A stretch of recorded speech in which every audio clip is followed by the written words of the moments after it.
The following is a Hallis Beer Hall production. Big time players make big time plays.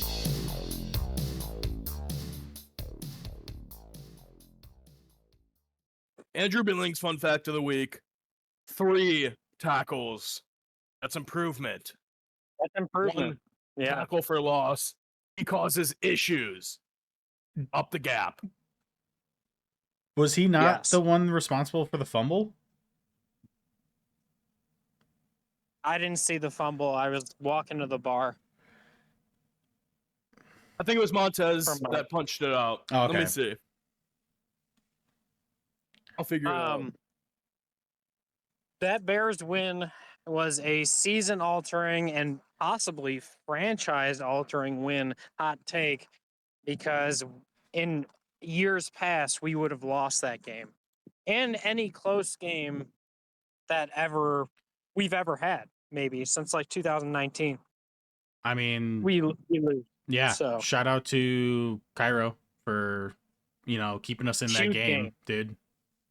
Huge game. And I guess, And- yeah, Ben Johnson for play calls, even though some were questionable, but First half was terrible for Ben Johnson. Second half, he pulled it together, got the win, squeaked out the win.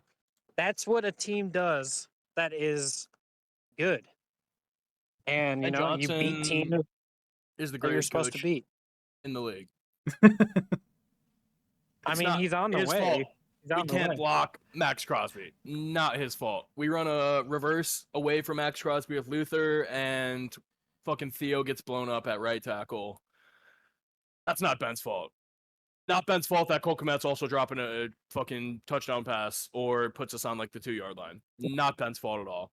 Ben ran No, the I first hear- ever I hear reverse that. flea flicker.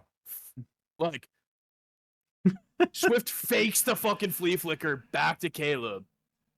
Keeps that shit.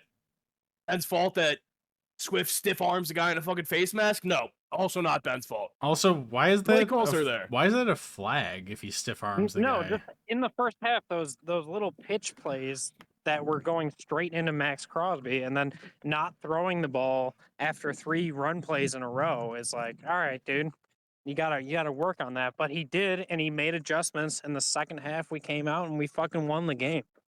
And that's how you do it. That's a coach that cares and wants to win. I So, love the halftime interview. Before Yeah. she even asks a question, Ben's like, yep, we got to be better. Yep, we got to be better. Like, that's Yep, the just- coach I want. He's just like, stares at her too, She's like, are you going to change anything? Ben's like, I don't know. Do you think we should change anything? No, we're not going to change anything. That's my coach. That's my coach. I love an Yeah. asshole of how much of an asshole Ben Johnson is. All right, couple No, stats for you boys. yeah. Connor, go. No. I was gonna, You. I was gonna say. I mean, like, I'm not hating on Ben Johnson. I'm saying he You better did what not I be. needed. I was like, he did what a coach should do. He made adjustments, and Yeah. the second half was different, and we won the game. That's how you do it. There were it was a sloppy game, and that's fine. But Ben Johnson came out swinging in the second half, and we fucking that block punt, amazing, or the block field goal, amazing. But yeah, I don't know. I think that's what you want to see in a Bears head coach, not a fucking guy who's just gonna roll over. So I agree. I think that this game is obviously a great win. But I think that going into next week, this game will be really good tape for the Bears to be like, we need to clean up these flags. Because the penalties were just atrocious, dude. yeah. Also, fuck Tom Brady, and we won, and he cheated, and we still won. So no big That's deal. a great point. I mean, maybe Ben Johnson told Cole Kmet to drop all these passes and have fucking 7 false starts. You never know. Maybe that's what he told him to do. And Tom Brady was like, all right, they can't execute. But we did. End of the day, rushing yards per attempt. How many do you think DeAndre Swift threw 14 carries? How many rushing yards per average do you think he averaged? 2. 4 Yeah, right. or 3. Hankster is right. Yep. 2.7. Ugh. Kyle Monangai, through 4 carries. How many did he average? 6. 4.5. Damn. So He was looking better. He was looking way better than Swift. Just saying. right, we're an here's my anti-Dan here's my Bernstein podcast. Sorry, real quick. I need to get my hate out for Dan Bernstein. Listen to his podcast this week. He's kind of a fucking bum. Why? He's like, Why? I don't know. I listened to every single Bears podcast this week, so I had to try and listen to I found every Bears podcast and he was up there. So it's kind of a shit episode. He thinks he's funny, but he said Monangai, all he does is run backwards because he had one bad play last week where he ran backwards and tried to make shit happen. And I'm not blaming a rookie out of fucking Rutgers because he makes that play 10 times out of 10 against Purdue and Minnesota in the Big Ten. I'm not blaming Monangai for running backwards. Monangai averages 4.5 yards a carry, and Swift averages 2.7 yards a carry. Give Monangai the fucking job. I mean, I'm tired of Swift. Like, the first fucking series of the game, it's like, what, third and 2? Swift is rolling out. Caleb's getting blitzed. Throws it right off Swift's fucking dome. Nice catch, Swift. Fucking clown. If you can't catch a fucking two-yard pass from Caleb, it was an easy first down. If not 2 yards to pick up the first down, it might have been like 15 yards because you just got to get Swift in space. So I'm tired of Swift. Put Monangai in there. I'm also tired of Cole Kmet. I'm so happy Ryan Poles drafted an injury-prone tight end, 10th overall, and then 11th overall was the best tight end in the fucking draft to the Colts. Tyler Warren, he had a fucking rushing touchdown today for the Colts. But it's okay because Colston Loveland sat out the whole game today. But we have Steven Carlson and Durham Smythe, which neither of them did fucking shit today, except double team Max Crosby and still got their ass kicked. So Loveland is injured, so yeah. Why did we draft a guy with injury history? Did His he- bad knees. He had a Oh, I fucking thought you were- dislocated shoulder when we drafted him. He has a hip injury now. What's next? I don't know what's next. I thought you were saying Cole Kmet was injury prone. I was like, I never knew he was injury prone, but maybe. No, yeah, I Loveland. don't know. Loveland. Cole Kmet is injury prone. He might just be blind, is what his injury is, because the amount of passes that he dropped today was unreal. He can't even block either, and he's false starting. Like, if you're a bad blocker, that's okay. We could get a loss of 5, but just a false start like 2 or 3 times, we almost lost the game because of his false start. Yeah. Also, my bad, boys. I'm walking by the street right now, walking Nadia. So You're fine. might hear some cars. Little ambience. We're good, bro. Defense, on the other hand, looked a lot better. They could catch passes. Kevin Byard, 3 picks through 4 games. Fucking beast. Veteran safety. That's like 20% because Gino is he's not on spectrum, but he's pushing it. Nashawn Wright, Nick McLeod. I don't know if I love them, but we should get Kyler Gordon back. I thought Kyler said he's back this week. He posted the loading bar on Instagram. You can't post that and not say it and not come back. Yep. I agree. Well, and you know what? The Bears missing that many players on defense and then still pulling that type of performance out. I know it's the Raiders, but Genty was owning us. Yeah, he was. And then, hey, they made big stops at the end of the game, and that's all that matters. And that's why I think this team is different. We're actually doing the things. I know it's the Raiders. Say that again. But we're doing things that in the past we would have never done, and we would have just given up, or it would have just been the same game plan over and over until we fucking lose. So Great teams find a way to win. Yep, I just like seeing that, and I like seeing the mid-game adjustments. And hey, you know that takes coaches that can be like, "Hey, I was wrong, and now we're gonna fix that shit." And that's what you fucking need, not some milquetoast motherfucker. Sorry, it sounds like I'm coming at Eberflus crazily, but I am. All right, boys. So Dio Odeyingbo signed a 3-year, $48 million contract with us. 3-year, $48 million. That math is a lot of dollars. $16 million a year. I knew that. Definitely didn't pull up the calculator. $16 million a year. How many tackles did he have today? 0. 1 tackle. And I think it was an assisted One tackle. nice. I don't know Yeah. if we should have paid him. Maybe we should have paid Micah or somebody else. And then my second question: how many? I didn't ask the first question. How many first round picks would you give up for Max Crosby on the Bears? I told my dad 7. That's Mm, crazy. Maybe 1 or 2. Nope, 7. What did Micah get? 3? Micah got 3, but if Poles is our GM for 5 more years, 7 is the way to go. I mean, I'm not giving up 7 first-round picks for Max Crosby. That's the craziest statement I've ever heard. But Nope. I would do 2 or maybe. Nah, I would do 2 at the most. What about So, 5? I would do hindering, 3. Can't be hindering the team for years. It would just be another stat on Twitter in fucking 3 years when they're like, look at how many picks they give up. They don't even have a pick until 2031. And it would just be bullshit. So fuck that. But I would give up a couple and then maybe and 2 players. All right, maybe I'm overreacting with 7. Maybe a little bit. Yeah. Just a I smidge. I know 2031 is not 7 years away, but I'm just saying even 2029 is too long to not have a first round pick. So Okay, that's a good point. I'm overreacting. Maybe 3 first round picks is a good call. Yeah. Bears top 3 receivers today in terms of yardage. Go.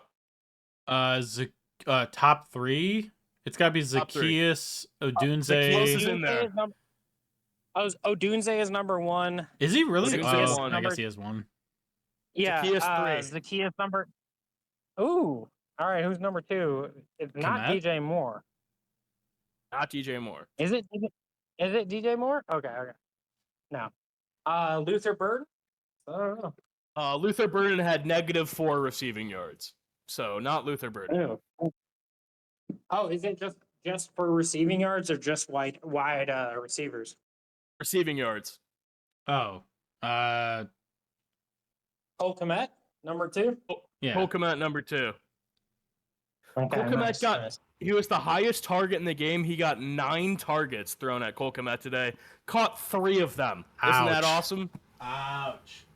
That's good. 33% of your fucking passes you're catching. Gotta go do something with those hands. Fuck. Yeah, I don't love that at all. I'll forgive him for the sideline pass, but the one that went right through his hands in the middle of the field, you can't drop that shit, dude.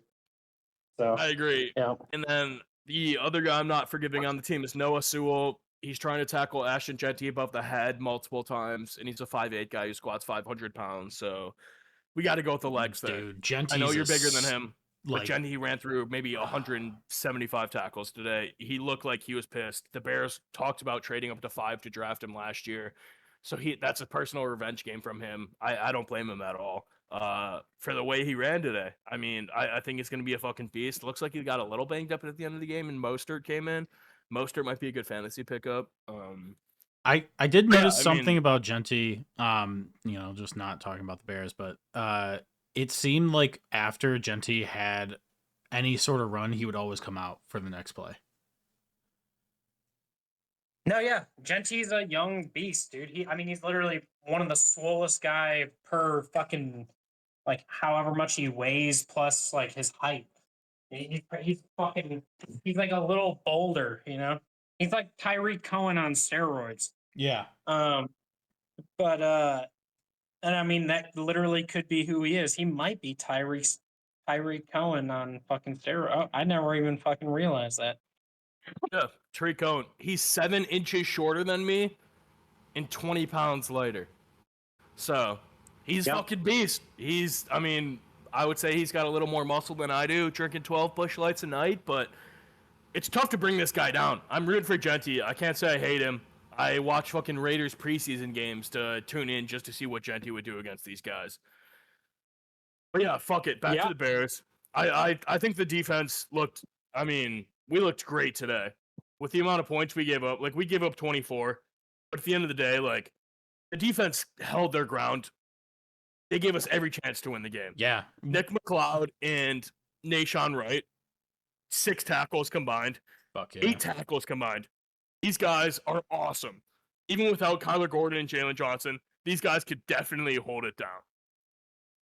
I think the one thing I hope for is that Ben Johnson goes into that room and talks to the defense or talks to the offense and essentially puts them on blast for not getting touchdowns for those takeaways. That I hope he does.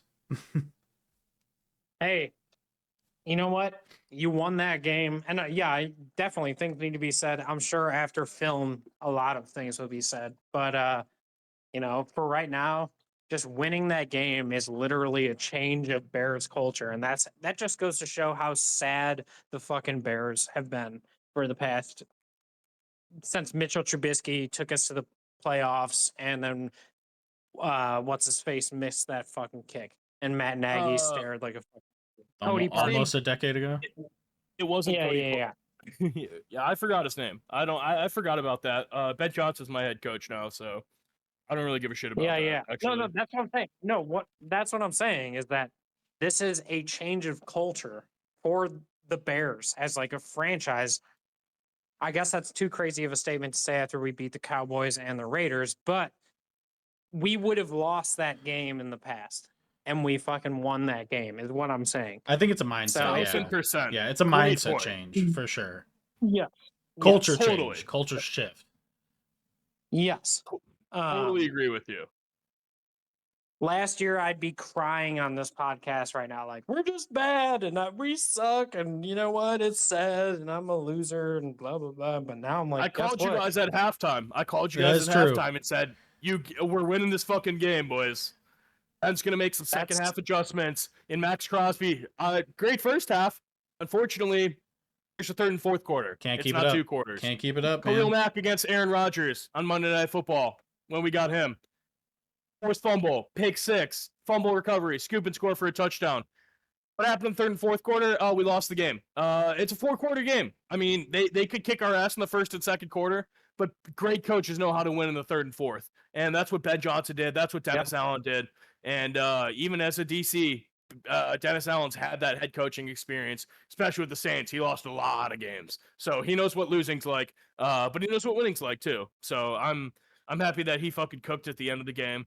And then how about our rookie, Shamar Turner, out of Texas A&M? First active game for him. He had 2 tackles for loss. Shamar Turner, number 95 up the middle. Love that guy. I think he had a great game. I'm pumped with Shamar Turner. I think that was actually a decent draft pick for the first time for Bulls.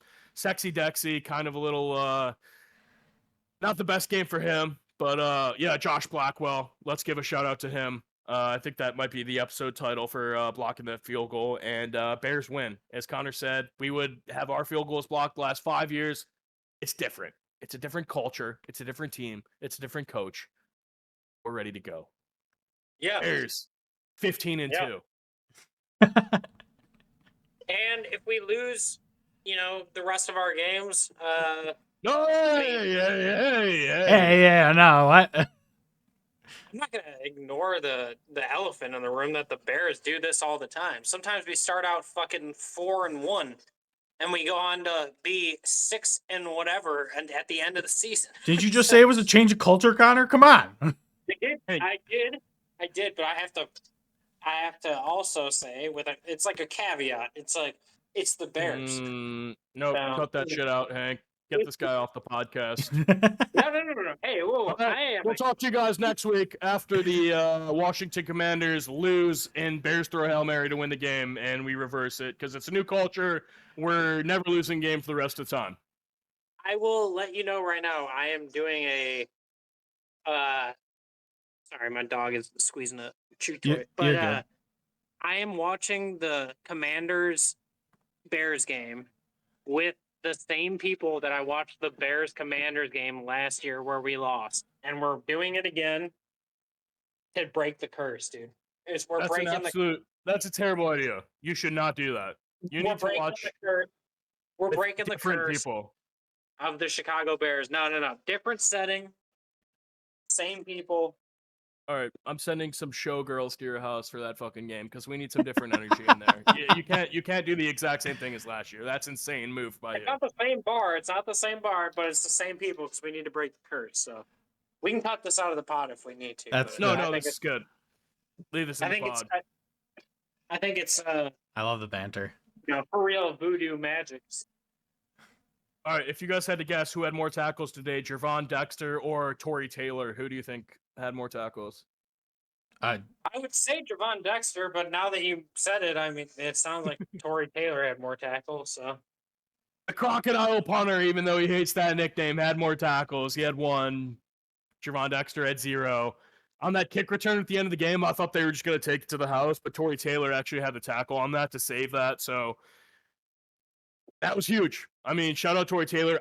He does the kickoffs now. What is that about? I don't know if I. That's what I was about to say. I was like, I saw him take the kickoff at the end of the game, and I was like, why is Torrey Taylor kicking it off right now? But it was a good kickoff actually. It was our defender or our special teams missed fucking tackles. So. Yeah, no. If there's one thing about this podcast, we hate Richard Hightower, but we do love Ben Johnson. And if he wants Torrey Taylor to do the kickoffs, he's going to do the kickoffs. True. So.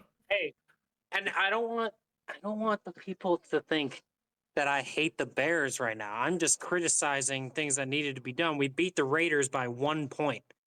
Oh, we beat them.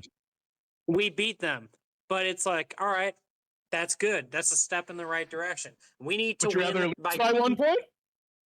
We need to move in a direction of we're dominating fools, not wishing that we block a fucking field goal at the end of the game, which I'm happy about. But good God, can you just make my heart a little less stressed? I'm trying to live a little longer. You know what I'm saying? Try not to have a heart attack. Yeah, that's fair. He's got a fair point. I mean, to win a game off a blocked field goal feels great, but also at the same time, like I need to go drink some Pepto so my heartburn stops. Yeah, it's like, all right, we beat Pete Carroll, Geno Smith, and the Raiders by 1 point. Good. We beat them. We beat them. We won, and I'm happy. Dude, it's a good thing. If we would have lost that game, it would be dire straits. I would just like to state too, Aaron has been off the grid. That's why he's not here. He's gonna come back to a Bears that are 500. You know how crazy that's gonna be for him? Yes. I'm sure he knows. I'm sure he has a walkie-talkie to the police station in town. And he's like, who won the Bears? I need to know.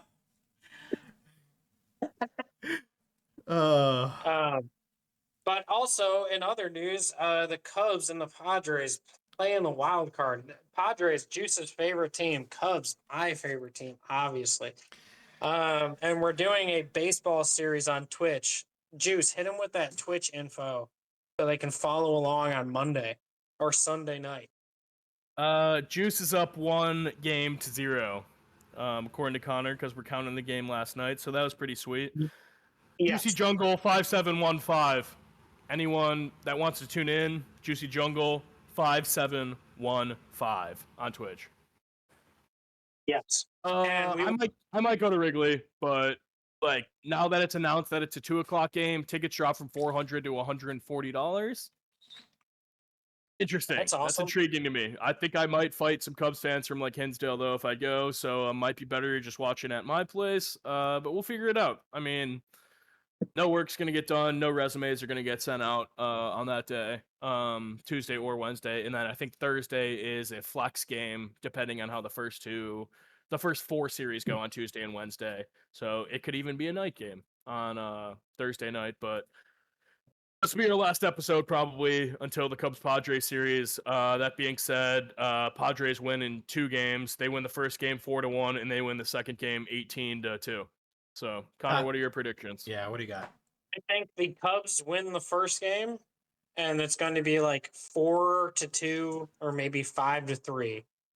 And then I think the second game, possibly the Padres win, and then there's a third game. And I think the third game is a toss-up because the Cubs bullpen sucks, but I have to roll with my boys. So I'll say in game 3, the Cubs win 6-2. And it's a rout. And then we go into the playoffs. So, yep. That's how it be. So, but yeah, and then also the Chicago Fire, apparently, if they win 2 more games, they make the playoffs.